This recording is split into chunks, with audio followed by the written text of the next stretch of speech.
Hi, I'm David Manti, and welcome to a new episode of the Today in Manufacturing podcast. With me this week are Jeff Reinke and Anna Wells. We each have more than 15 years of experience covering the manufacturing industry. Every week, we take the 5 most popular stories on our websites and discuss the implications they have on the industry going forward. Before we get started, please make sure to like, share, and subscribe to the podcast. You can also help us out a lot by leaving the podcast a positive review on whatever platform you use. If you want to email the podcast, you can reach any of us at Jeff, David, or Anna at IEN.com with email the podcast in the subject line. You can also subscribe to us on YouTube at IEN Magazine so you get a notification and can join us live every Thursday. We got the team back together again. Jeff, how you doing this week? I'm doing all right. Everything's tender after a hard-fought battle on the softball diamond last night, but it's okay. It just goes to show, like I said before, you can't take the linebacker off the field. Even when they're playing third base, they're still a linebacker. That was my line, and that man had no right in it, so I was taking him down. I hope he's okay, too. Anna, how are you doing this week? Good. It's good for. It's been 4 weeks now? Yeah, full month since we've been intact. How were your travels to the West Coast? Great. Yeah? We may need to let Ben in here. I think he's jonesing a little bit. Yeah, what's Ben? Yeah. Ben is just sobbing quietly outside of the door. He's actually right outside the door, just kind of cupped ear. Just pawing at the door. No, I mean, we should have, we should have had the framed photo of him on the desk. So he was here. Well, and plus we have, due to traveling issues and other reasons, our office is a little sparse right now. Mm-hmm. So it was like we all came in here to record the podcast. Ben's hanging out watching Turkish soccer. All right. Well, Ben, thanks again for filling in for all of us as we left for various reasons. We do really appreciate all your help, man. Okay. Well, before we get started with our first story this week, we have a word from our new sponsor. This week's episode is brought to you by Rockwell Automation, which wants to help you gain unlimited HMI visualization options. This new video podcast, now available on demand, highlights Rockwell's recent rollout of Factory Talk Optics, a new cloud-enabled HMI product. And according to the company, this latest offering centers on improving processes, efficiency, and deliverables by providing new levels of collaboration, scalability, and interoperability. Now, this is a podcast about a podcast or a podcast about a webinar, and Anna and Jeff, you guys did it. So, what you guys got cooking in this one? I don't want to give too much away, David. Oh, okay. It's great technology. It was very interesting to take a deeper dive on it, and a lot of interesting stuff that can help with automation integration and more IoT type technology type stuff. So it was cool. Anna, you're improving processes, efficiency, deliverables, all good things. Did you say deliverables because you were afraid to say interoperability again? No. I was going to wait for your answer and then be like collaboration, scalability, interoperability, just because I feel like we just really checked a lot of boxes with this one. Yeah, we did. There's a lot to unpack. I think that we try to do like a truncated version of the white paper, and it's pretty interesting stuff. Rockwell's doing a lot of interesting stuff on the tech side, so I would recommend it. Yeah, no, that was definitely Nope. Yep, just lost it.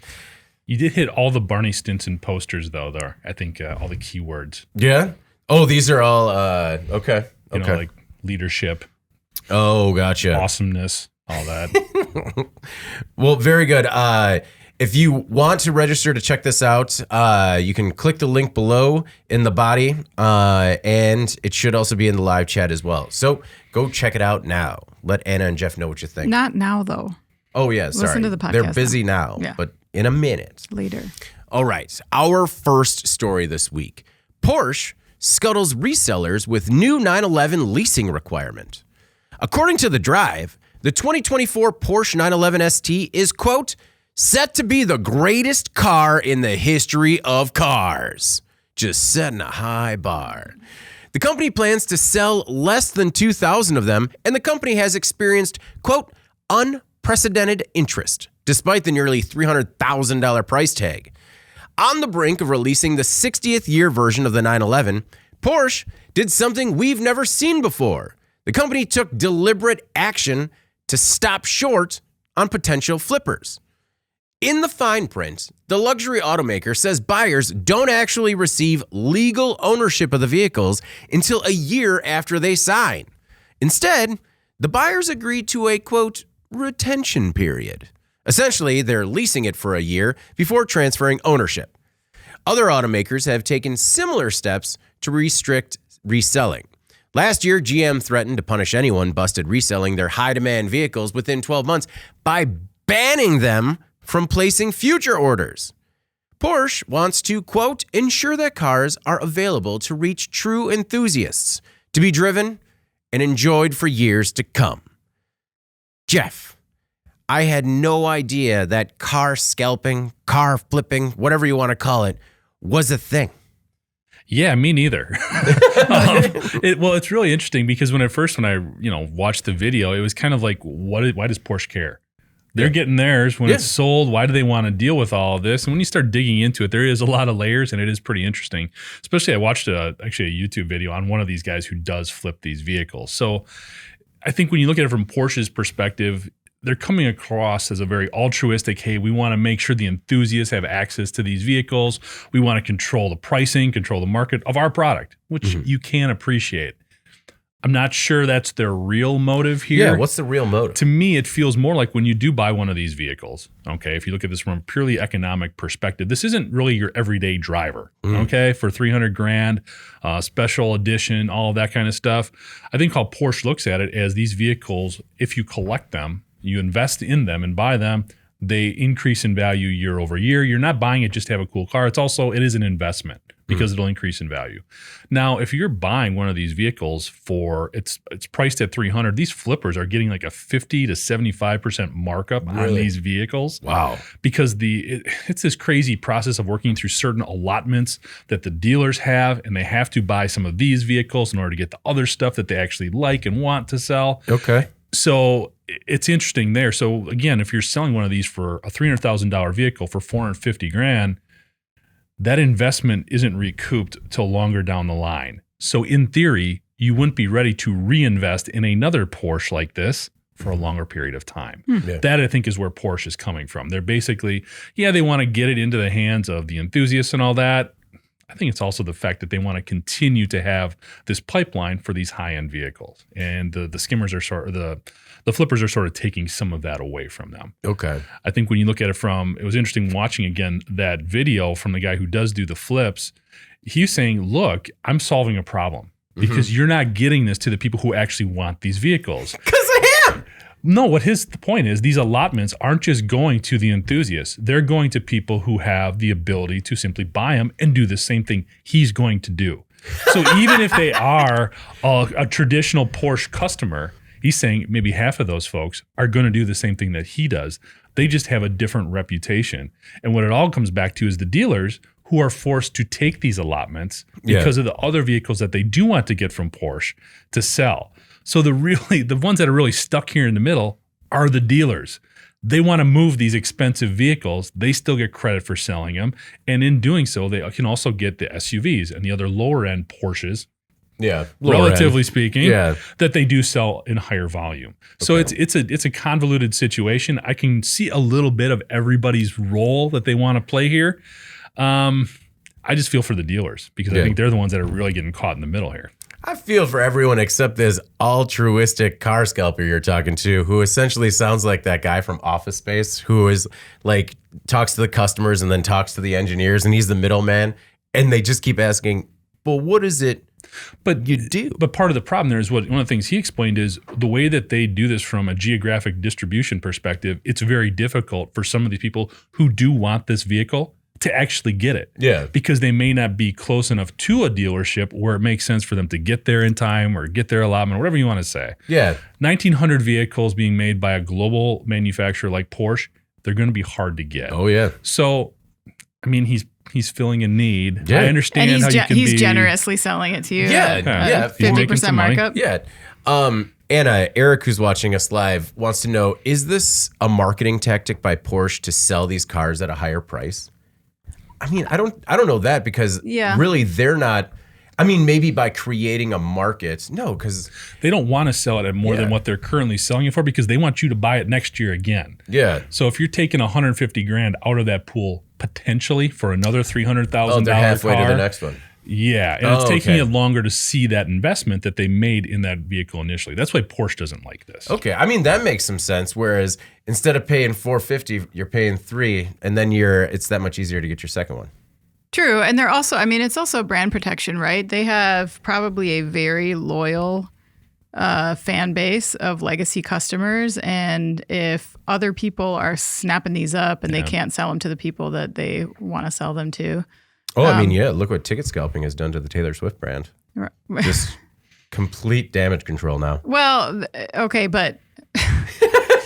Wow, way to just take that way off topic, David. Yeah, I don't know if that's quite it's a the same. free-for-all here. No, anyway, so how do you feel about this whole idea of them kind of restricting ownership of it, where you can kind of just lease it or drive it for a year and it's not really yours? Yeah, I don't like it. I understand why Porsche's doing it, but at the same time, I think if you think about it in the way that if this strategy were applied to every other consumer product on earth, like how angry everyone would be. Oh, yeah. Like even high demand stuff, like my kids, they have some pretty like high demand toys on their Christmas list, for example. Mm-hmm. What if, the LOL surprise House of Surprises is only, I'm still paying the same amount, but I'm not allowed to own it for the first year. Yeah. That's ridiculous, I mean, what about like a nice brand name jacket or a handbag? I think if you're Porsche, you kind of do whatever you want. And I can appreciate the fact that that it may generate a little bit of backlash for them, just because I think, if you applied this to other areas, it would be ridiculous. Not to mention this part of the scenario where they do mention, or I guess kind of characterize the type of buyer that they're looking for. I don't know. Like, to me, that feels like a can of worms. I mean, I know they have lawyers and stuff, but can you do that?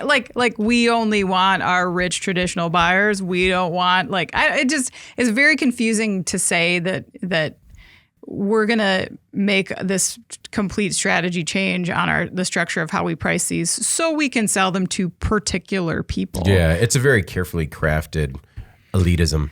It sort of is, and to be honest, like Porsche's having an incredible run. Everyone was talking, after we got out of that post-pandemic boom, there was all this talk about what's going to happen to the luxury car market right now because, money was drying up. People were getting a little more careful. You saw a lot of luxury cars being resold for less than they were bought for. But last year in 2022, Porsche not only broke sales records in the US, but so far in 2023, they have broken like a Q1 sales record once again. Like they're 15% higher on deliveries than they were even last year. So it's a little bit hard for me to sympathize with them wanting to control the market after the sale. Mm-hmm. Because to me, it's like, where does it end? If you don't want it anymore, you have to return it to us and we'll buy it back from you for a fair market value. Like, yeah. I mean, I feel like that's the kind of stuff you open yourself up to when these brands think that they can like follow you home and keep a finger on the product even after it's been sold. I know that's a slippery slope argument and that's, fair or not, but it did make me think that, like, is this what we want? Yeah, I know. I definitely thought of like what other scalpers are out there. The Drive believes that this sort of 1-year lease will simply delay the secondary market, which is what I see also. Like it'll just take a year and then they're all going to just do the exact same thing. Well, potentially, but by that point, there should ideally, that $300,000 vehicle that you would have had to buy it for $450 is actually worth that much. Okay. Or closer because to of depreciation. Okay. Appreciation. Wait. These are collector items. No, so I get it. So worth more. Oh, yeah. That's what I was saying. Like, if you could buy it for $300 now or $450 from a dealer or a broker or flipper or scalper or whatever, it's still going to be $450, if not even more, right? Well, the following year, okay, it would be more valuable. But it may not be up to what you bought it from the broker for a year later. It may take 2 or 3 years. Gotcha. Yeah. So one of the things, and I mean, we have to mention it, is that The Drive called this the greatest car in the history of cars. I mean, I looked at this car, and don't get me wrong, that is a great car. That is like the car of cars that I would love to have. I don't think I would fit. But I mean, yeah. I mean, I do think that the greatest car in the history of cars needs to fit people. Like, I don't know, what, in your opinion, what's the greatest car in the history of cars? I can see this is hard because I've only driven certain types of vehicles, so never having driven this, you know, like I will always say the most fun vehicle I ever had was my 1986 Z24. Yeah. I love that car. It was light, had a big V6 in it, and it went way too fast. Yeah. I mean, Anna, for you, is this potentially 1988 Ford Taurus? A Ford Taurus. Oh man, I've just had nothing but sad luck driving the family Taurus. The worst one was not understanding how crippling a large puddle could be to a Taurus, and like how things actually fall off of it. I don't know what the greatest car in the history of cars is, but I think saying that it's this is a reach.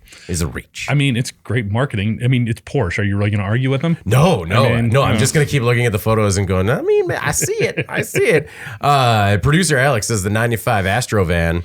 I mean, that's up there. One thing that I also notice is, like, you know, there's an increase in the use of unprecedented. We're in unprecedented times. You know what? You are right. And one person, a friend recently told me, you know what?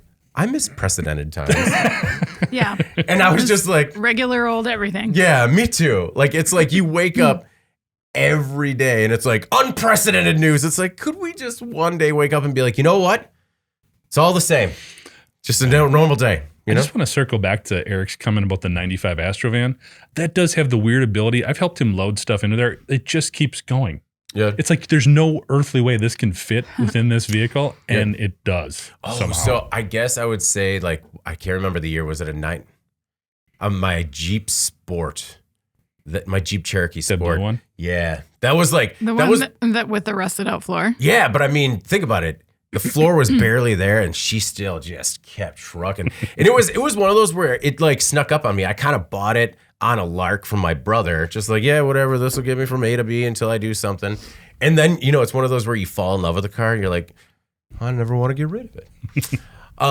Eric, who's watching us live, says, it's a Porsche and looks the same as the one before. Fun, but in no way greatest car in history. Well, now, we got to know what your greatest car in history is, Eric. If you're still with us, let us know. Give it a think, as I love to hear, particularly from bosses. All right. Our next most popular story, you could really check everything off on the bingo card with this headline. Apocalypse Manufacturing turned a Rivian into a 850 horsepower Kevlar-coated monster. Wow. Apocalypse Manufacturing is known for modifying trucks for every scenario, on or off the road. The company recently launched the Apocalypse Nirvana, an all-electric Kevlar-coated beast that started life as a Rivian R1T. But this pickup looks absolutely nothing like its base truck. Apocalypse Manufacturing describes the Apocalypse Nirvana's design as, quote, apocalyptic. Really? They created something, and it's apocalyptic. That's right. That doesn't work for me. The car to end all cars and the world. The Nirvana has 850 horsepower, a blistering 0 to 60 miles per hour in just 3 seconds, and a starting price of $150,000.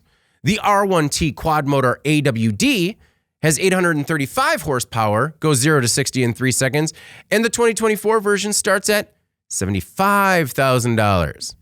The truck features a fully custom handcrafted angular body, a dynamic computer-controlled suspension built from scratch, and torque vectoring second to none. The truck also has a handmade roll cage and side steps, as well as front and rear skid plates to protect against off-road terrain.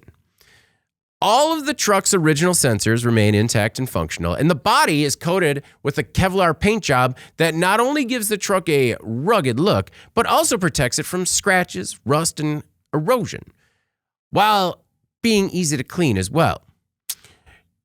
Jeff, I think these types of vehicles offer dual benefits of generating demand in EV trucks and developing a new portion of the automotive market.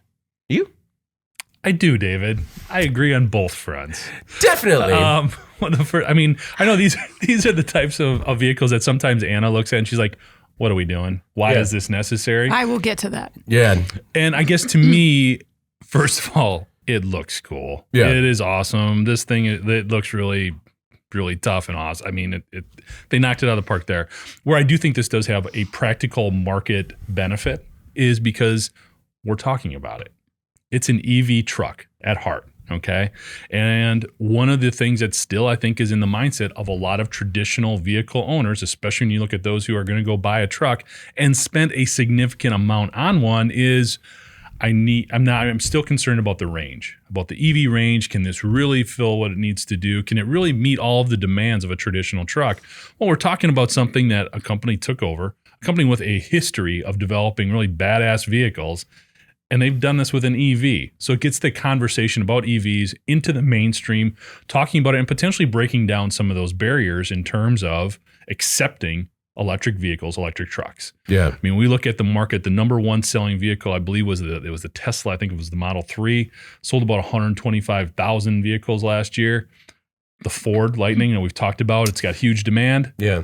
About 12,000. Yeah. So it still hasn't scaled up there. And if that's where we want to go, if that's where the vehicle makers want to go, we need to get over some of these reservations. I think these types of applications help with that. Yeah. Okay. So however your feelings are about EVs and embracing them in the mainstream, it's where the automakers want to go. It's where we're headed. Potentially this can help. The other thing I see is it develops a new aftermarket as well. Mm-hmm. We talked about this before. We've got some of these vehicles that are being discontinued and we may never see again.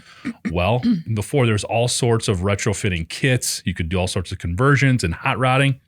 To see that you can do the same thing with an electric vehicle is a positive. Again, I think it breaks down some of those barriers in getting people to embrace the electric format for a vehicle and creates a new marketplace. So I liked it on both fronts. And again, I'm a sucker for something with that military army green. True. I understand that. The color is going to get you regardless. Yeah. But it also, I think, doesn't it also kind of show the limitations in some of those customizations? Because it's just like, all right, you got the undercarriage and you can maybe mess with the siding. I mean, I think it was a lot more than that with this. When you look at what they did with the body, and I understand from a performance perspective, you are locked in. Yeah. But the advancements there in terms of vehicle range and power are improving by the month, basically. So this is another, pardon the pun, vehicle for expressing those advancements. Okay. Anna, kind of looking at their portfolio, let's say, it looks like Apocalypse Manufacturing definitely has a specific audience that they're approaching with a very specific design. Yeah, I wouldn't exactly call it a mainstream audience. Although I do hope you're right, Jeff. I mean, I agree that you got to make EVs cool, and this is one way to do it. And that was an interesting point by Jeff as well. So you talk about like appealing to a mainstream audience. Just like my initial reaction was that I was like not that audience. Mm-hmm. Where all of a sudden I was just like, nah. And I mean, they do some very careful filter work with the stills on this one too. If you compare it to the videos that they posted. Yeah, I think too that there is a market out there that is like really into cars, but maybe doesn't really think about the advantages that EVs have outside of just being more environmentally friendly. They're fast, like they can go super fast. They can speed up really fast. So there is, to try to get your foot in the door with that audience, cool. I do think Apocalypse has a lot of EVs to make to counteract some of the monsters that they are putting out before this, like these 6x6 vehicles that are like 250 feet long. I don't know. It's like there's something definitely kind of gross about like what their Warlord Ram 1500 that Motor One said gets 4.3 miles per gallon average fuel consumption. So like, I don't know. I mean, it's not your grocery getter. No, it's not. And it's like they're just as like a person like out in traffic, like that's sort of like offensive to other drivers around. People like, it's big, it takes up a lot of space, it's probably makes a lot of noise. Yeah, no, I know how like the people that I share a car with would respond to that. But yeah, there is something about like the mask or the customization being just like adding another set of wheels. Right. I mean, and it's cool. The customization is cool to look at. I agree. I mean, this vehicle looks awesome. Some of their other ones, they're very cool. But I wish it wasn't at the expense of everyone else who doesn't really play into that bigger, faster, stronger. Like it's a lot. And just like applying some of that military vibe to it. I don't know. To me, it's like night vision is an option that you can put on there. It's like, that's a game, that's not a vehicle. This is like I could argue, I mean, I know how you're going to respond, but like that is a safety thing potentially, if if you look at it, yeah. Night vision? Absolutely. Like if you're like off-roading or something, like, I mean, headlights are there. When I was up in Eagle River and there Yeah. are no streetlights on some of those roads, yeah, that would have been great if I could see some deer darting out in the middle of the road. I do think that there's. All right, get one, Jeff. I do. I mean, Jeff wants to get one. Clearly, Yeah. like I mean, it's pretty. The one thing I would back up and say, those 6-wheelers, I don't think those are really over the road type of options. Yeah. Those are more when you want to go out on the back 40 and tear some stuff up. Yeah. Do you think that people who buy them use them exclusively for that? No, they want to be seen in those. True. I do think also that there's a slippery slope to sort of this militarization of everything, and access to it. That's just, I don't know. That's just a personal belief that in terms of sometimes people don't necessarily need access to those tools. That I'm not saying that's what this is. I don't know if I agree with that generalization. I don't think it's a militarization just because you want something to be rugged and go off road. And I mean, 4-wheelers and dirt bikes aren't militarized. No, that's what awesome. they're made to do. Those are awesome. So what this reminded me of if someone took their Rivian and had Exhibit pimp their ride, where it's just like, it looks sweet. And then you finally get it and you're like, I don't know if I can use it anymore. Or like, it's not your day to day. Or if it could be resold. Just like that show was awesome when it was out. And then it has this legacy of like basically having these cars that were otherwise like not really as useful as they were previously. But I mean, I don't know. That was just my initial reaction. Again, I said about the filters, it really is an example of the power of filters because when you watch the video of this, I don't know, to me, my initial reaction was it looked like they had a few Magna tiles on the hood and then just sprayed everything with Line-X. Like it was not as tight as it looks in the photos. And they have the same filter for all the photos on their website. It does make me interested in like, because it's essentially wrapping the car. It's a 3-dimensional wrap of the car. Whereas I like customizations like when they turn the Jeeps into the Jurassic Park Jeeps. That's something that's not too over the top and a little bit more my speed. That's not too over the top. No. Making something look like a dinosaur isn't over the top. No. A dinosaur Jeep. A dinosaur that's used to go from paddock to paddock to help the dinosaurs. It's not a dinosaur turning it into a dinosaur. I can't even follow what you just said. Well, no, we ran the story about how like Jeep is offering custom packages where you can wrap it with the Jurassic Park treatment, so it looks. Oh, so it's like Jeeps. from the park. Yes, yeah. Okay. Yeah, no. Not like a dinosaur. No. I wouldn't be crazy and drive a I was Jeep trying to dinosaur. follow your A little more thought low there. key, Yeah. but something with dragon wings and.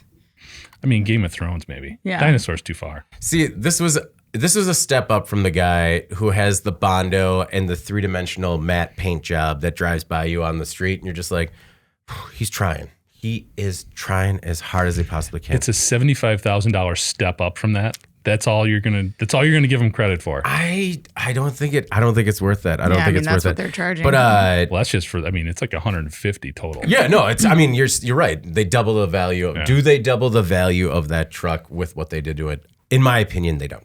But in your opinion, they do. So There you go. I mean, there are just, in my opinion, a lot more interesting modifications going on out there.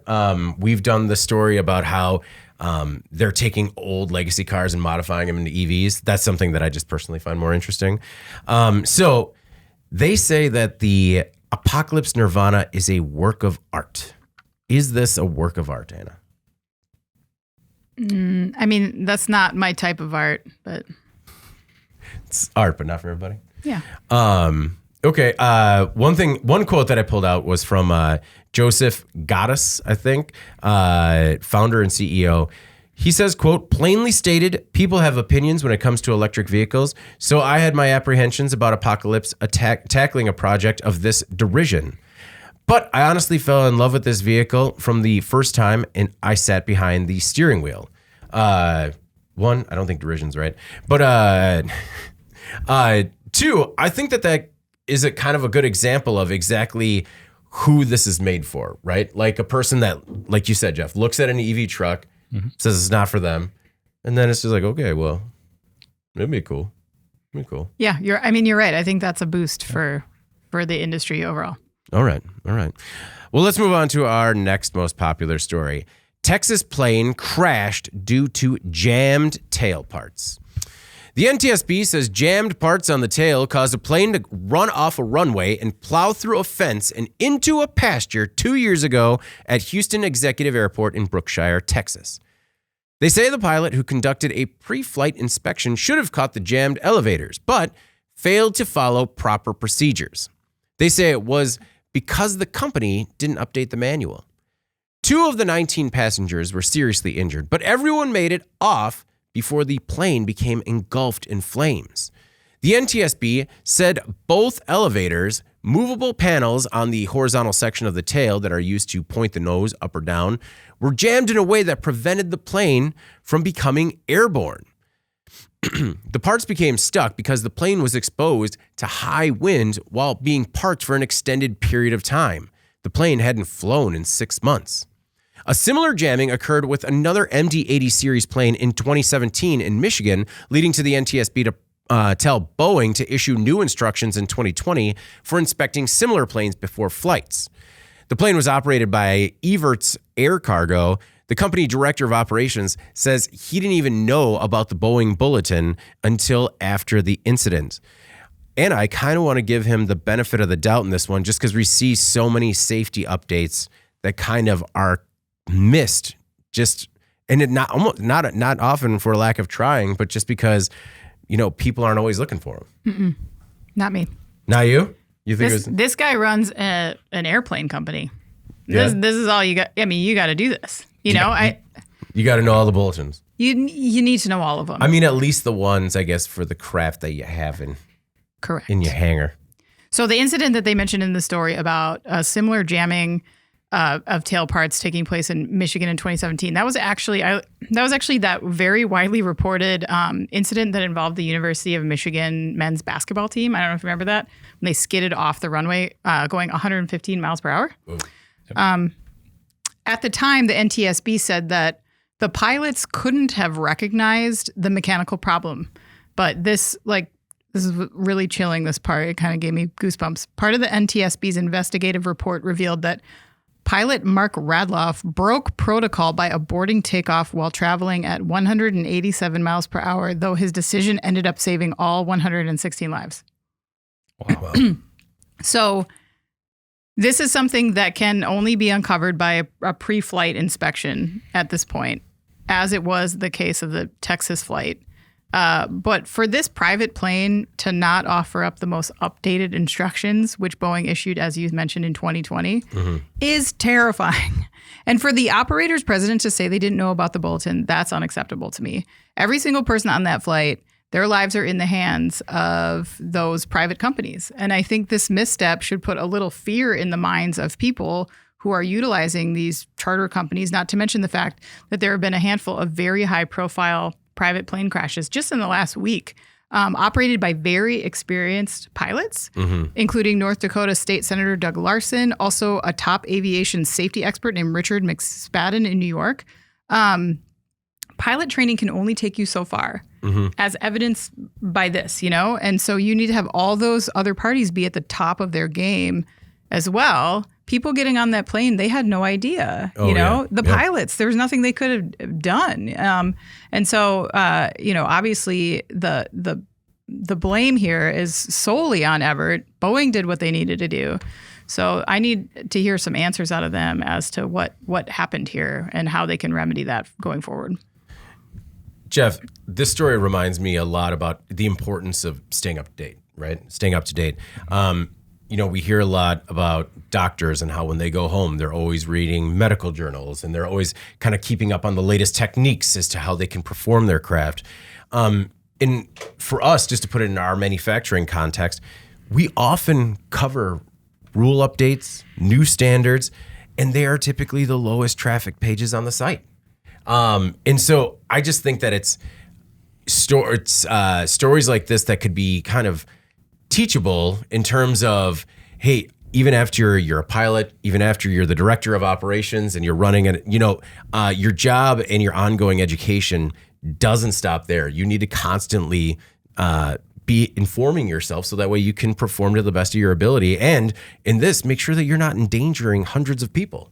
You need to evolve. And I think we see that in a lot of different areas when it comes to maintenance processes. We see it, we've talked about machine whisperers in manufacturing and the industrial side. Covering the automotive sector there was a transition from looking at literally printed books to software to mobile applications. That's what it feels like failed here. There was a paradigm in place for getting this information and it never evolved, was not kept up to date. There was that bulletin that was put out by Boeing was more than a year old. Yeah. Boeing has a free service bulletin center application. They plug it in, it comes to you. It's right there. All you got to do is sign up for it. There is no excuse, none, for missing this, especially when you had a plane that hadn't flown in 6 months. Yeah. There is so much just ridiculously bad behavior here. There is no one who gets a free pass. And if you look at that plane afterwards, it is incredible that no one died. Yeah. Oh, yeah. The fact that fire just took out the entire plane. Basically, you see the nose and you see the tail and everything else is gone. Yeah. It's incredible. And the fact, this is not a small operation either. Look at Everett's Air Cargo. They are all over North America, from Alaska to Central America. So this isn't a small local operation. This was not someplace who would have a deficiency of resources to address these types of, or prevent these types of situations. So I don't give anybody a pass. I don't give the pilot. I don't give the company or anyone else. Again, they are extremely fortunate that no one died here. No, I don't think anyone gets a pass. And to that, at least the safety checks, or not safety checks, but the design for evacuating the plane, at least those worked well, right? Thank God. There we go. Silver lining. Silver lining. Okay. Well, before we jump into our next most popular story, we heard from Eric. Eric has the greatest cars of all time. According to Eric, he says, the 1989 Nissan Skyline GTR, its legend couldn't be confined to Japan. I believe that's number one. The 1990 Acura NSX, so good it forced Ferrari to build better Ferraris. The 1973 Lamborghini Countach. A V12 powered, ludicrously impractical, stupidly fast, and first Lamborghini doors. All right, makes sense. The 1962 Shelby Cobra, Carroll Shelby's masterpiece. Agreed. 1963 Aston Martin DB5, James Bond, speaks for itself. The 1993 Toyota Supra Twin Turbo, the first import capable of being modified to make and withstand 1,000 horsepower. This one's for family. Eric. I like how you just whipped that up. Yeah, it was, as far as it goes for comments, this is one of the best we've ever had. Thank you, Eric, for watching us live. Hope you get to join us again. All right, our next most popular story. Utz to close oldest plant. In a bid to support volume growth and reduce costs, Utz plans to close its oldest plant, the Carlisle Street factory in Hanover, Pennsylvania. The company's lowest volume factory currently produces kettle chips for the Utz, Grandma Utz, and Zapp's brands, but will close in early 2024 after nearly 75 years. Since 2020, the company has acquired Vintners, On the Border, R.W. Garcia, Clem Snacks, and J.D. Snacks. Cumulatively, the acquisition actively supports the company's line that the closure is more about dedicated streamlining than actually scaling back. Fortunately, no job losses will come from the plant shutdown, and kettle chip production is going to move to other facilities. Utz isn't just putzing around when it comes to managing its assets. How long did you take to write that one? I don't know, but apparently I took so long. I got excited when I saw it was coming up, and I was just like, yes! The food company sold a plant in Bluffton, Indiana, and has listed 2 others for sale. One in Louisiana that was damaged by Hurricane Ida and never reopened, and one in Birmingham, Alabama that has been idle since June. In all, the efforts will leave the company with 13 active plants and, hopefully, a better profit margin. And it's not all bad news in Hanover, as Utz just built a new 650,000 square foot distribution center in the company's hometown. And I know that you covered this story. And one thing I was surprised about, or not really surprised, is that it looks like whenever we cover these legacy manufacturing footprints that are vital to a town, people really respond because they can identify with that. That's true. And I think people know the Utz brand. I don't know how well they know Grandma Utz. I don't really know her. I had no idea what that was. Yeah, who's Grandma Utz? So this was very high interest to the audience, I think, as they saw this 75-year-old plant going down. Although Hanover still has Snyder's pretzels, so don't worry. Very good. No. Hanover still has a lot from Utz, actually. This new distribution center that's going up, as you mentioned, the headquarters of the company is still there. Yeah. But I think the no net job loss part of the equation was a bit disingenuous because people want to take that at face value, but it's likely more complicated than that. While Utz is closing one facility and opening another, they're 2 different operations, first of all. Secondly, the kettle chip production that's being conducted here is being moved to a facility in North Carolina. Mm-hmm. So maybe they're adding some jobs there. But to present this as if these workers in Hanover, like nothing is changing for them, that's probably not true. The company is keeping the jobs. That's the difference. Yeah, Not necessarily the individuals keeping their jobs, right? Maybe they'll be offered an opportunity to work at the warehouse. Right, maybe. But like the warehouse isn't opening until 2024. So it's not like they're just walking in a new door, But, all that said, unfortunately, this appears to just be a byproduct of this company's growth. Mm-hmm. They've made, you mentioned a few of their acquisitions. They've made more than that than were even mentioned in the last few years. As they continue to scale, especially in manufacturing, I think you do often find ways to consolidate production over time. That's pretty standard stuff. And I think that's evidenced by the fact that they are selling 2 other plants as well. So even though some of these Hanover workers are likely looking for something new, sometimes this is the path to a healthy company and a healthy balance sheet, and keeping low volume plants operational when that work can be shifted elsewhere that has capacity. That's just not good business in the end. So I don't, for what they're doing here, it's not like it's mismanagement. It's just like kind of a growing pain, unfortunately, for the people that are working in that plant now. And it just seems like a necessary evil. What do you sell a hurricane damaged factory for? I don't know. Look it up. I think that. That was one thing to me. I was like, did they just give it away? Or is it like they sold it? Is it like one of those where you sold your car, but really it's just they're taking it for you? The land always has value. It's probably on Facebook Marketplace. Look it up and see if you can find the listing and what they have it listed for. That sounds fair. I'll have to Zillow Utz. And hey, the Snyder brand still being there, nothing to sniff at there. No, I was not. I was being serious. Okay. Snyder brand pretzels are really the top pretzels. Like, right? That's the pretzel. They know how to take them and hit them with a hammer and then just sell you the pieces. That's the best way to do it. The cheese-coated pretzel pieces, which are maybe a top 5 weakness for me that I experienced seriously last week. Jeff, you never like to see a plant closing, but it seems like Utz kind of went out of their way to, if it's unfortunate that if those jobs are lost and there are layoffs and they can't be transferred to other facilities, it seems that like on another level, Utz is trying to be a good community and corporate citizen for the town. The more I looked into this, the more impressed I actually was with how Utz handled this entire situation. Yeah. So first of all, they do have 3 other production facilities in Hanover. Mm-hmm. So I think, potentially taking these folks to other places will be somewhat easier to do. Possible, yeah. And there is that year gap in terms of this place shutting down and then the distribution center opening up. but then there's going to be more opportunity there as well. I think when you look at the other facilities too, mentioned Indiana, basically that's a co-manufacturing situation. So they sold that plant back to their partner there, and they told them, look, we are eventually going to move stuff out of here, but they're giving them time. So it does give those folks an opportunity to preserve those jobs.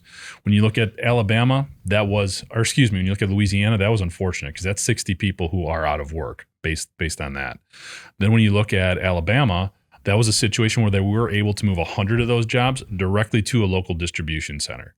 So in net, you're looking at probably, unfortunately, about 220 people who are probably going to lose their jobs because there isn't a convenient place to relocate to. But when you have a workforce of 2,200 people and you're looking at doing things to make your company more viable for the future in terms of more efficient, this is what we talk about American manufacturing needing to do to preserve things moving forward. I think Utz is making a lot of really smart decisions here and being very strategic in what they're keeping open, what they're transitioning, what they're doing not only geographically, but for their product line and sort of adapting to what they need to do, where their retail outlets are logistically and making sure that this distribution center is in the right place, not just going with a current facility, basically investing and creating a new one.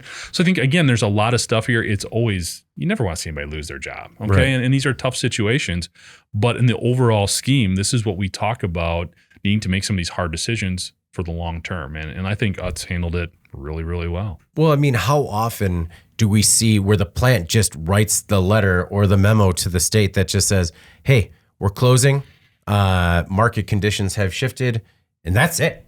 Or we're cutting costs. Like this is this is a strategic attempt on the behalf of Utz. It's a totally different thing.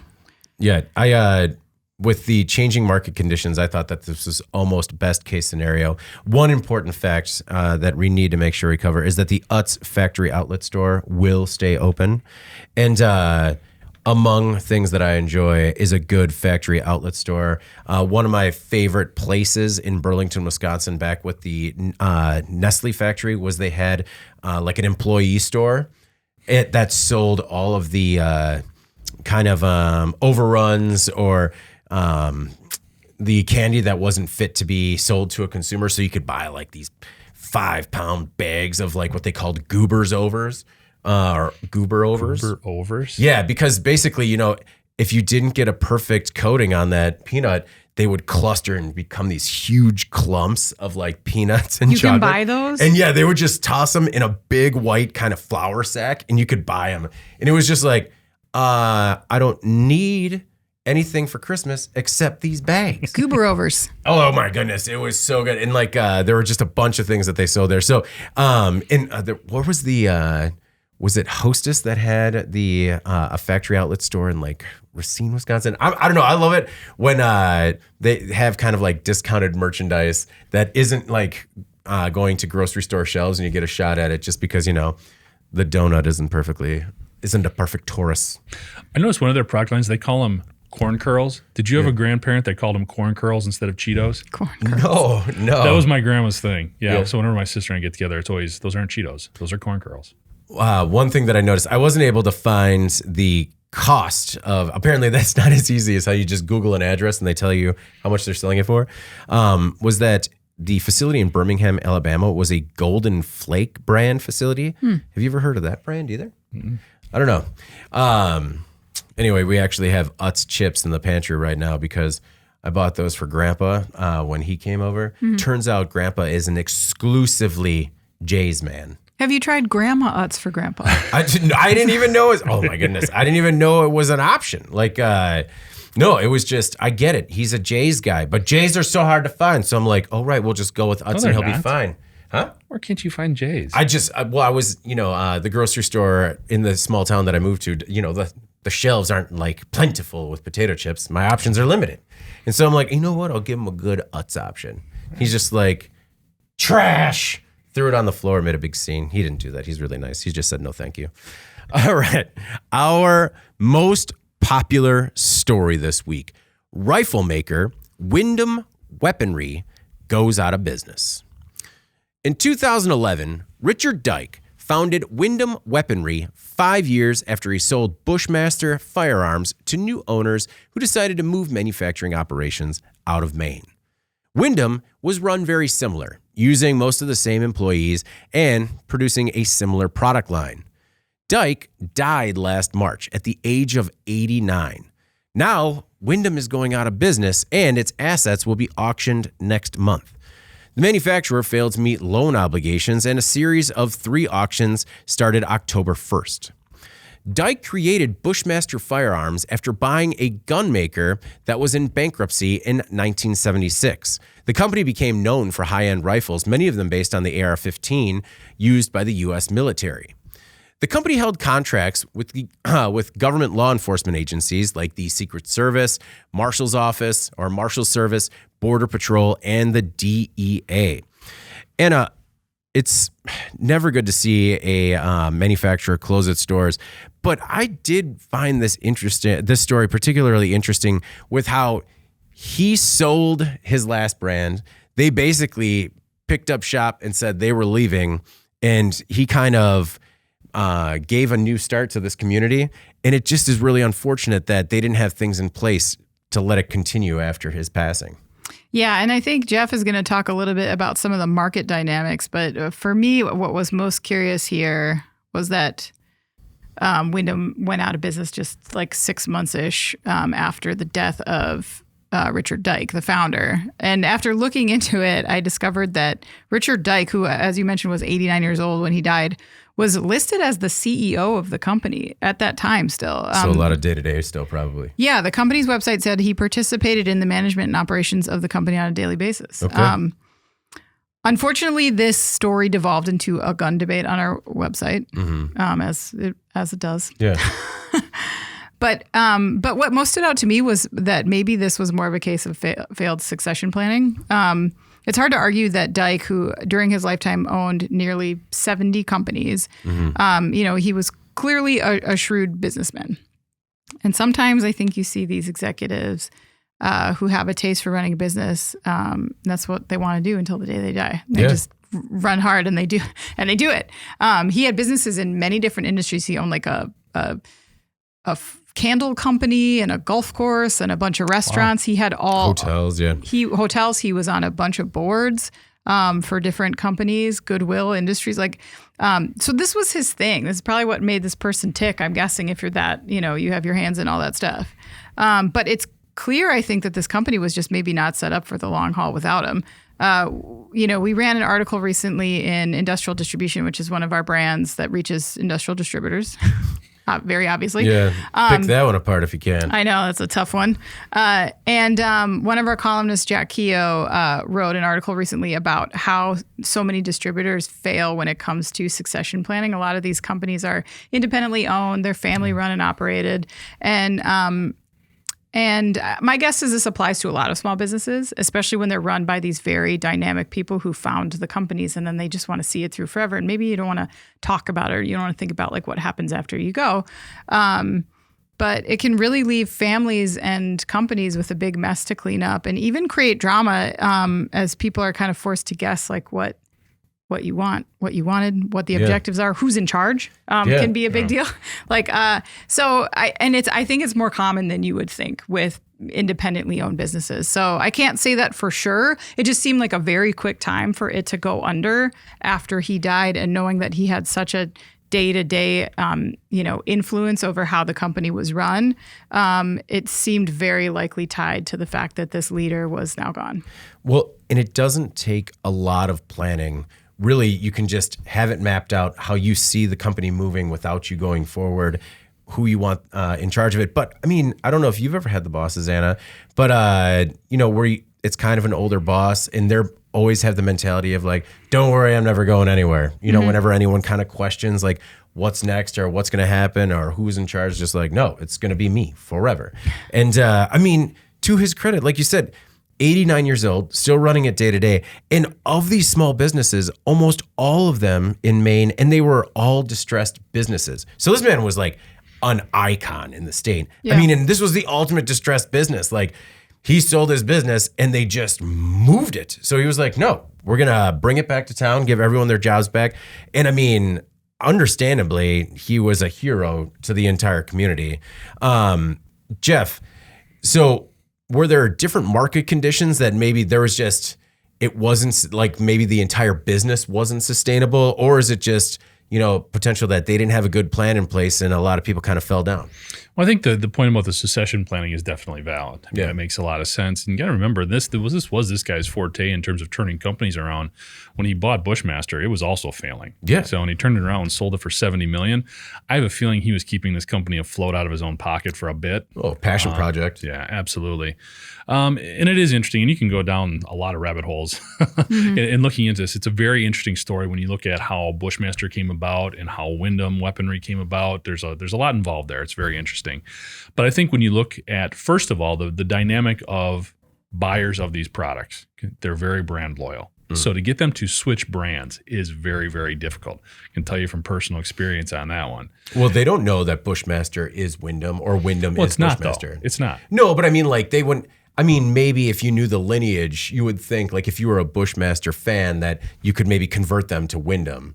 If they knew that story, maybe? But that's part of the problem. Yeah. Because Bushmaster was bought by a private equity group, and eventually, with all of the bad publicity, and I'm not looking to get into that, it basically failed. Yeah. And they defaulted on some of their loan payments and everything else. They shut the doors, essentially. Now, since it's been bought and they're restarted production, but during that time, the Bushmaster brand name actually went down. And that's when Windham's tried to come on board and do their thing. Now, they did have a lot of these private contracts, but to the general consumer, Bushmaster had suffered, and they didn't know Windham. They were both on the market at the same time. They didn't know this company. Anybody, doing a little research, it did have a very positive consumer sentiment, but again, they didn't have the notoriety. When you're looking at some big players in this market, Springfield, Ruger, Smith & Wesson, Browning, Colt, these are some big boys to try to compete with at scale. So when you're looking at getting in front of retailers, getting distribution, and getting into states, because you're looking at semi-automatic rifles, that's not easy, thankfully. There's just a lot of things that they had to work with there in the short time that they were solvent or that they were actually producing weapons. So a lot of different market factors, I think, played into the fact that they also were struggling. And then when you saw the founder pass, unfortunately, that was probably the end of it. So do you think he had a 5-year non-compete? Because he sold it in 2006, and then in 2011 is when he opened it up. Okay, I thought it was actually sooner than that. So maybe. Yeah, that was the one thing that stood out to me, was that I bet to the day he knew when that non-compete was up and he opened the doors. Well, the big thing was, and one of the reasons that the quality for the Bushmaster went down, was because they moved it out of that town that had all the special equipment and the worker expertise. A little bit about Richard Dyke, or Dick Dyke as he was known in the community. So he was born in Wilton, Maine. His first job was actually at a shoe factory, and he worked hard and took advantage of every opportunity he could throughout his life to become an extremely successful entrepreneur. And as you said, owning nearly 70 small businesses, mostly in Maine. A lot of this information was taken from his obituary, but I wanted to share it just because a lot of people start from humble beginnings and don't think that they can work their way out of that situation. And I think Dick Dyke was a great example of how, if you continue to improve yourself and work hard and move forward, that, anything is possible. You had also mentioned some of his goodwill specifically. So he served on the boards of Maine Medical Center, Goodwill, Opportunity Farm, the National Federation of Independent Businesses, and the Small Business Administration. He was also a significant supporter of the Barbara Bush Children's Hospital in Portland, and he was most proud of funding and developing the Dyke Center for Family Business at the Husson University campus. Just the more I read about this guy, I understand that, it was kind of a rose-colored lens in the community looking back on him. But he just, did a lot of good. He tried to go out of his way to do a lot of good without getting into any of his political work and stuff like that. I think when it came to job creation and sustaining a community, he really propped this community up. The other is, sometimes when these businesses go under, there's the auction, right? And all of the equipment is, so we kind of talked about this with the My Pillow story, right? There's 2,600 items currently up for auction, and many of them don't have any bids on them so far. And the auction started like 4 days ago. So it is just a reminder that it is an opportunity to acquire new equipment. I know understandably, like some of it is logistically difficult because you have to be there the day that it closes, pick it up and trucking and shipping. And you have to like have cash on hand to pay for it right away. So sometimes it's difficult, but you know, it could be a way to get some equipment for almost like less than pennies on the dollar. Another is the intangibles, right? So there's an entire separate auction that includes the intellectual property, the logos, the website. And that was one thing that I hadn't seen before, where a separate auction just for it. Like they have a list of customers that's 54,000 strong. And it was just, I had never looked at that side of the auction where they kind of detailed the intellectual property available. And I know that maybe auctions are, you know, for a select few people, but I do think that there is a way to get a little bit of intellectual property and equipment depending on your business. No, I think the last things you mentioned there, the IP and the customer list, would be extremely valuable. Yeah. Okay. Well, before we move on to our In Case You Missed It this week, we've got another word from our new sponsor, courtesy Anna and Jeff. This week's episode is brought to you by Rockwell Automation, which wants to help you gain unlimited HMI visualization options. This new video podcast, now available on demand, highlights Rockwell's recent rollout of Factory Talk Optics, a new cloud-enabled HMI product. According to the company, this latest offering centers on improving processes, efficiency, and deliverables by providing new levels of collaboration, scalability, and interoperability. Yep. Operability. Just strike through that on the teleprompter. Interoperability. There it is. I think I just got it.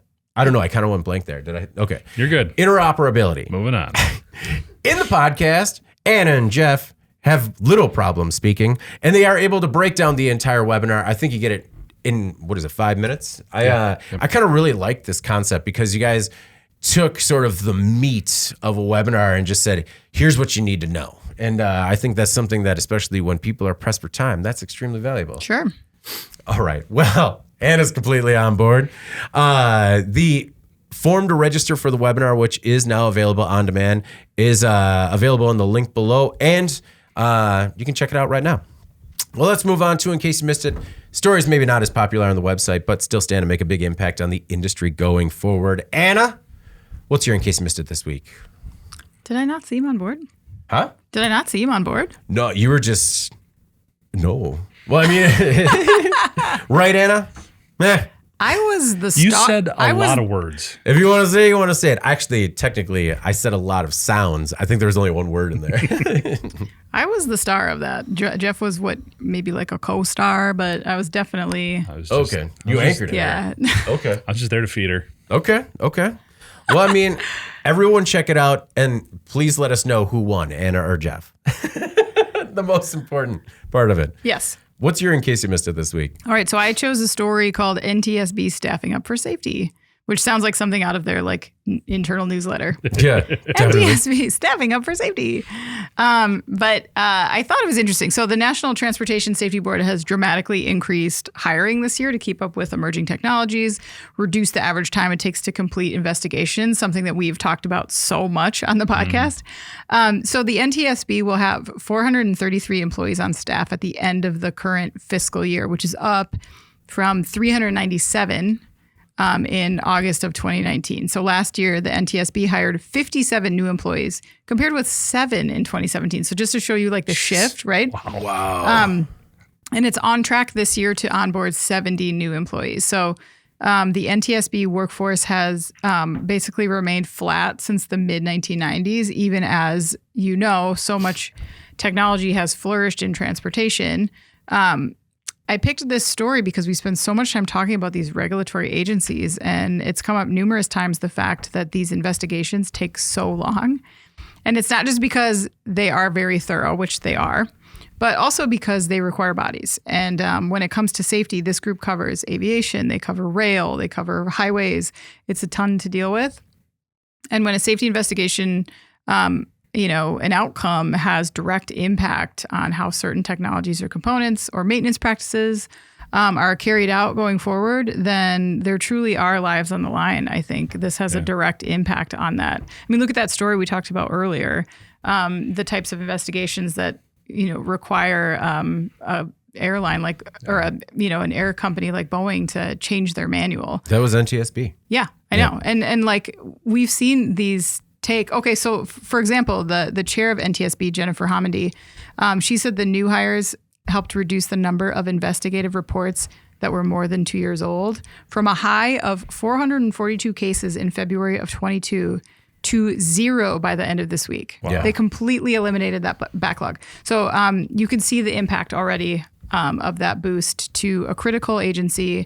And I think maybe we won't have to say anymore, like, why did it take so long to get that report back? Yeah. No, that was, as soon as this was emailed to me, I was like, oh, someone's listening to the podcast. Yeah. Because as soon as the release came out, it was just like, you need to see this. I'm like, well, that's good. That's good. That's a step in the right direction. Jeff, as Anna mentioned, we're always advocates for, these agencies needing more help. And it's kind of a relief to finally see one not just get a little bit of help, but pretty substantial help. And like Anna said, clearing a backlog of almost 500 cases in a year? Or no, when did they come on? A week? Well, that's crazy. Hopefully everything's good. No.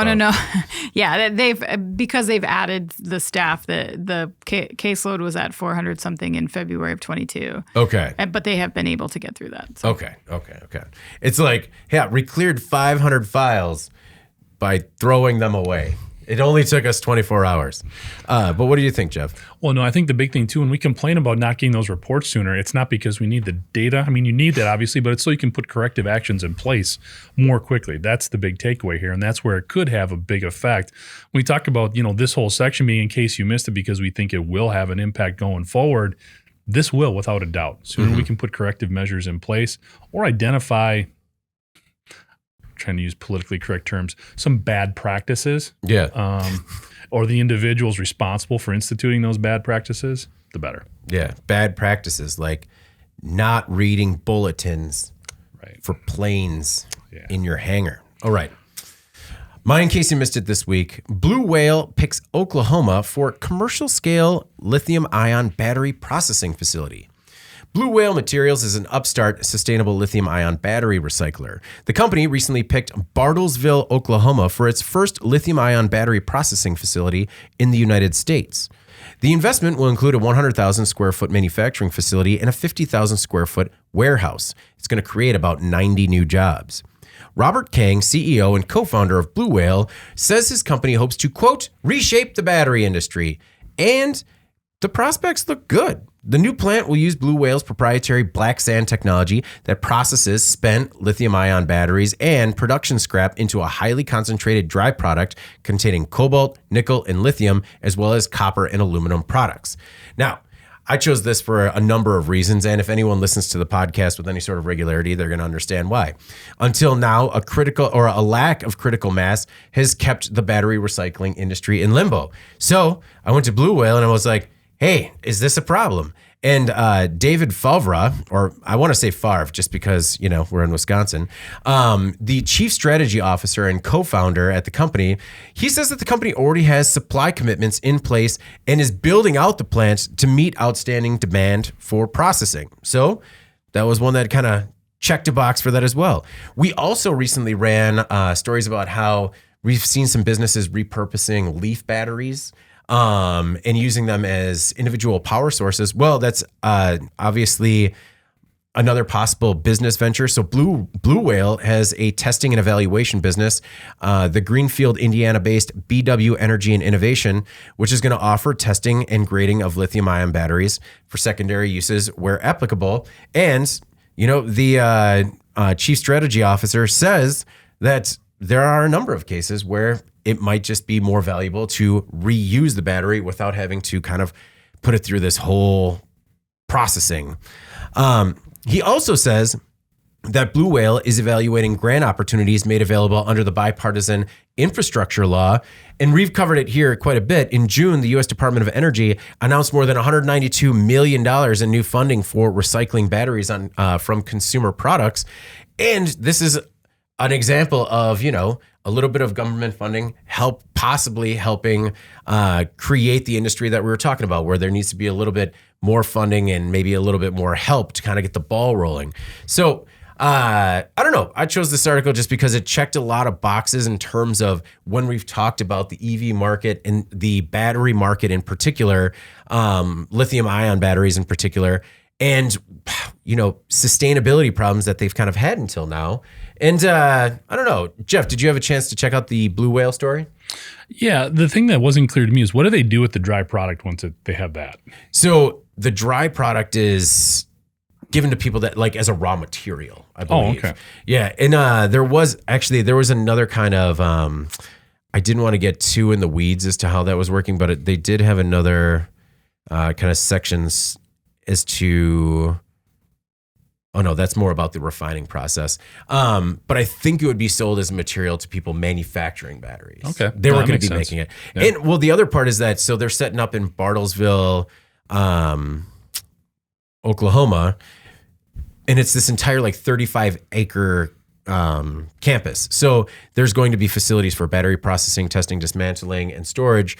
I mean, it stands to reason that there could also be battery manufacturing. Well, I was going to say, isn't that where Panasonic is building that big battery plant? There's a big battery company moving in that area. I can't remember which one it is. Was that Kansas?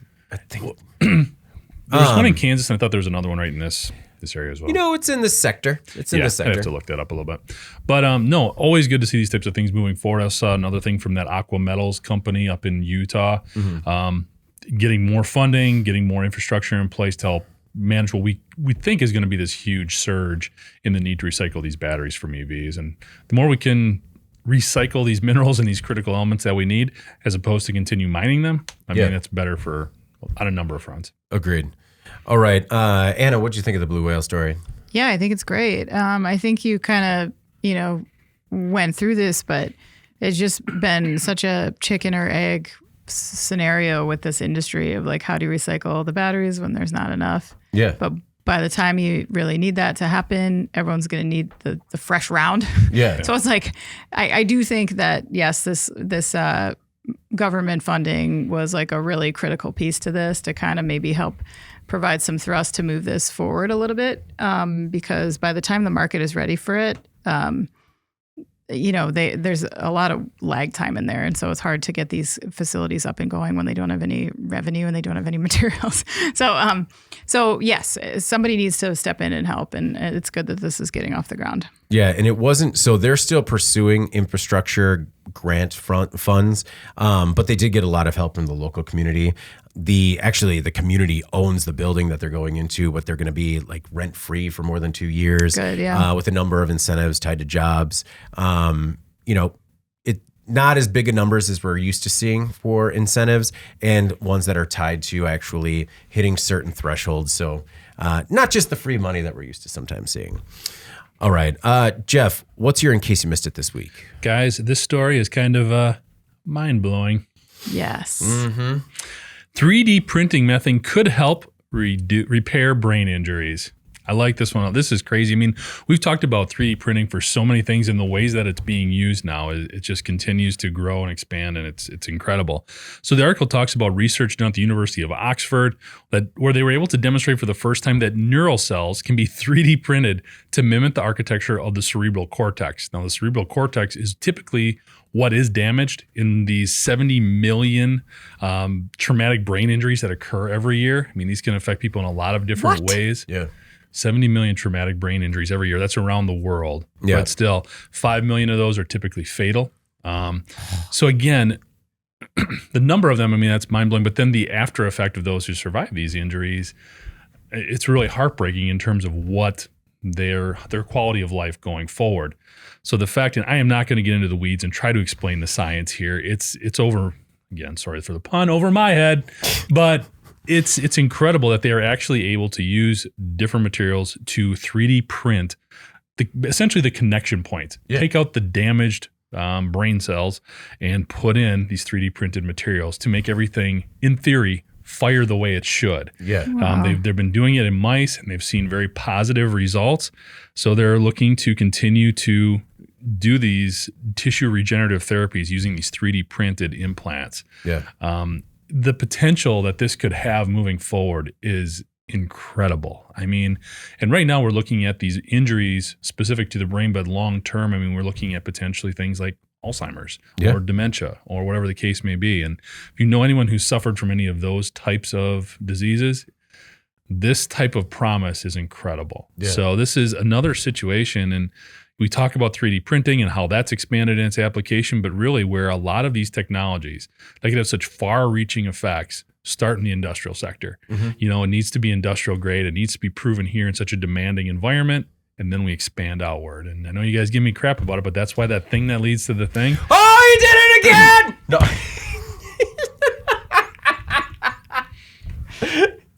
Go on. I think is an important element of what we do and what we cover here.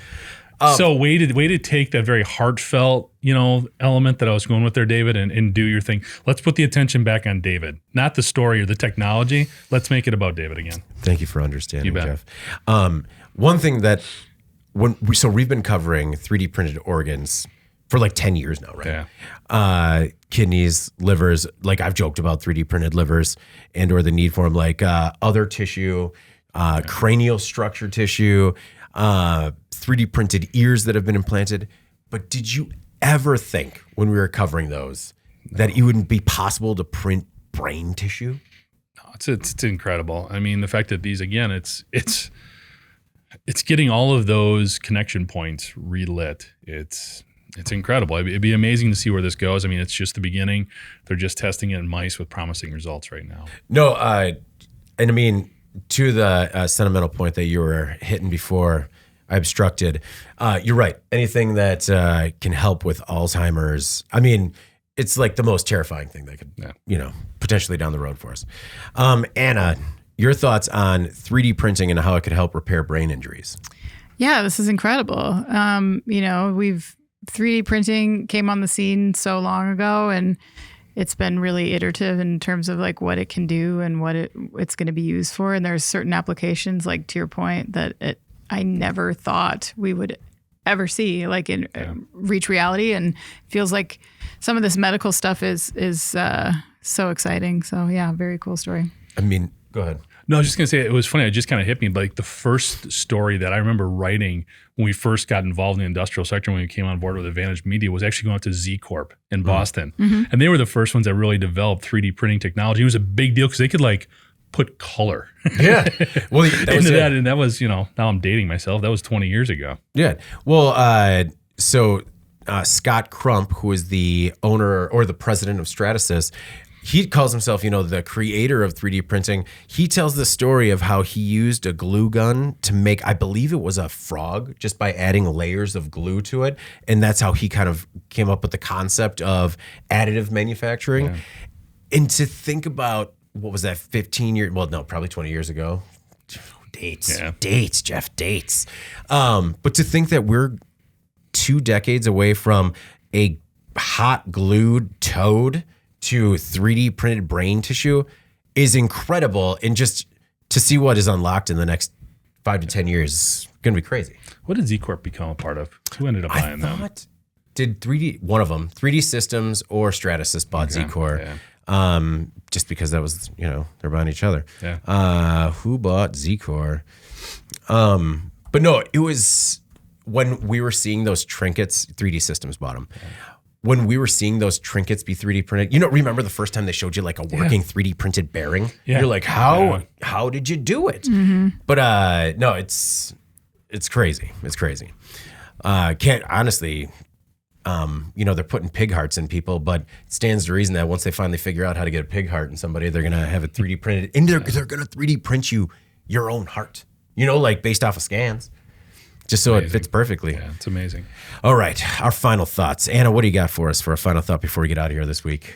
So as you mentioned, I was on a trip out to California to see some friends get married, which was super exciting, and I had a great time. And I just It was a good reminder of like what a boost it is to us like see your old friends. Oh yeah. Everyone's trying to get it together whenever we can, but we're all really spread out. So once we get back together, it's like, and nothing's changed. And so Yeah. it was a reminder that I need to do more of that. It's like a soul injection. It really was. Yeah. Yeah. That's what it felt like. Everyone doing good? Yeah. That's good. That's good.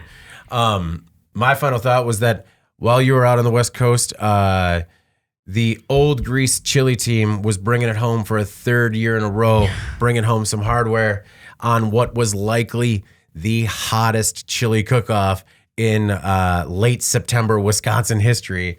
It was it was a good day to be cooking in a tent because when I thought I was hot, everyone else was out in the elements, and there was literally a man wringing his shirt out in the bathroom, and I'm like, man, thank you for being here. I think that was maybe part of the reason as to why, when it came to the fan voting, teams 1, 2, and 3 won, just because maybe everybody didn't make it to booth 14 where we were, but we still prevailed. And so I just want to say, Ben was on the team, crushed it with, he did Ecto Cooler Jello shooters. And they had the Ghostbusters symbol on there. You know why the Ghostbusters symbol is on there? Why is that, David? Because the Jello had no spirits. Very well done. Fantastic. We also had a cake decorator filled with sour cream that was dyed pink. That wasn't sour cream. That was slime. Because our theme was Ghostbusters, and that's how you want it. We made the day for a couple of kids, and it was awesome. The other is I have a small story for you guys. So you guys understand that... I've had some issues when it comes to like home repairs in the past, right? Some questionable decisions. Some issues. So, based on a recommendation, we hired a company to install a fence for us, okay? And everything's going great. My biggest gripe there is that Menards has 3 times delivered doors that had holes in them. Like, not just like cracks and dents, but like holes. You put the knob in there. No, that's not where the knob goes. It's like in a panel, just like somebody punched a hole in it, and it's like, well, why'd you bring us this? Like, did nobody look at it? But I mowed the lawn on Tuesday, and we had this little shed out back where I keep the lawnmower, and the doors were open, and I was surprised. I'm like, oh man, I must not have closed it right, just because if you don't close it perfectly right, the wind can get in there and kick open a door.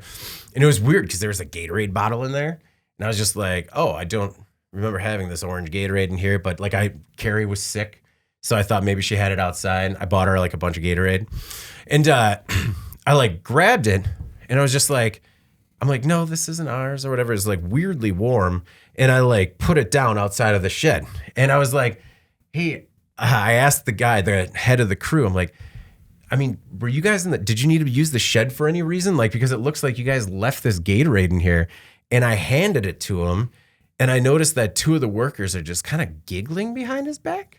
And I'm like, and then he takes it and he grabs it. He's like, what are you doing throwing your Gatorade in their shed? And he throws it and they're still giggling. And I'm just like, I looked at one of the workers. I'm like, is that pee? And they're just like laughing uncontrollably. And I'm like, and he's like completely apologetic. He's like, I'm so sorry. I'm like, first and foremost, there's a bathroom. Yeah. Right there. Feel free. Second of all, don't leave your pee hanging around. Once the receptacle is full, you know where my garbage is. I see all of your lunch in there. Could you please? And they just were beside themselves. And this was happening as they were closing the shift. And so we awkwardly went to the after the day, shake the hand, good job. And I'm like, I'm gonna go wash everything. I'm gonna go shower. And it was an interesting. That was a new one for me. That's the grossest thing I've ever heard. That was. I'm sorry. Ever. Not One ever. of. It could have been worse.